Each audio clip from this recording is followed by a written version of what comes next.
Speech marks. Speech marks are sometimes known as inverted commas or quotation marks. There are some important rules you should learn in order to use speech marks correctly. The main purpose of speech marks is to show that someone is speaking. Speech marks go around the actual words that someone says. Let's take a look at an example.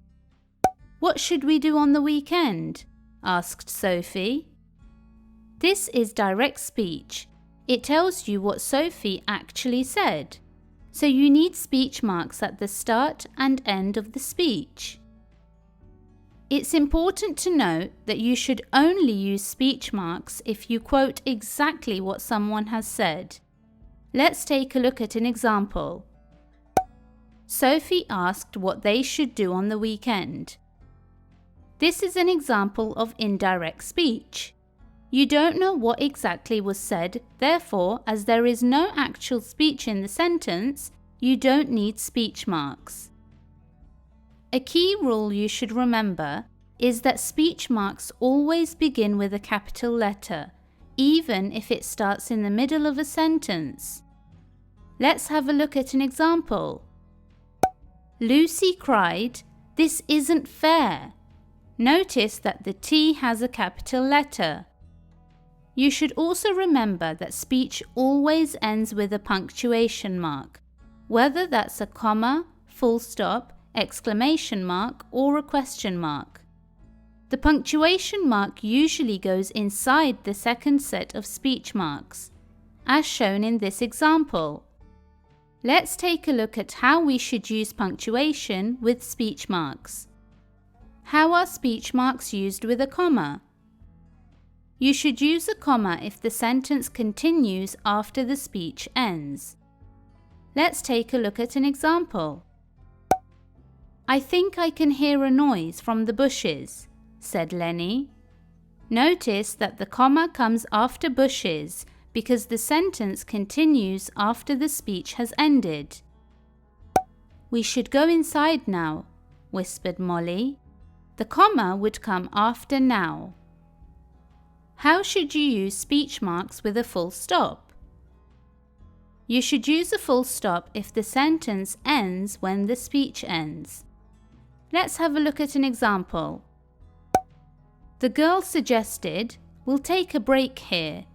In this example, a comma is used to introduce the speech and a full stop completes it as the sentence and speech both end. Harry whispered, "This place is super creepy." Again, a comma is used to introduce the speech, and a full stop is used to indicate that the speech and sentence both end. How should you use speech marks with an exclamation mark? You should use an exclamation mark if the speech shows strong feelings. For example, "Let's fight," shouted the children. The exclamation mark means you don't need a comma to separate the speech from the rest of the sentence. Harry complained, "I hate this weather." Again, we would use an exclamation mark to show a strong feeling. How should you use speech marks with a question mark? You would use a question mark if the speech is a question. For example, "What do you mean?" asked Tim. As with the previous example, you don't need a comma to separate the speech from the rest of the sentence as you are already using a question mark. Claire asked, "What's wrong with you?" As this is a question, we would end it with a question mark. You would not need a full stop at the end of the sentence. It's important to note that there is an exception. If the punctuation doesn't belong to the quotation, it goes outside the speech marks. For example, how can he say "it's over"? The question mark belongs to the main sentence, not the quotation, so it stays outside the speech marks.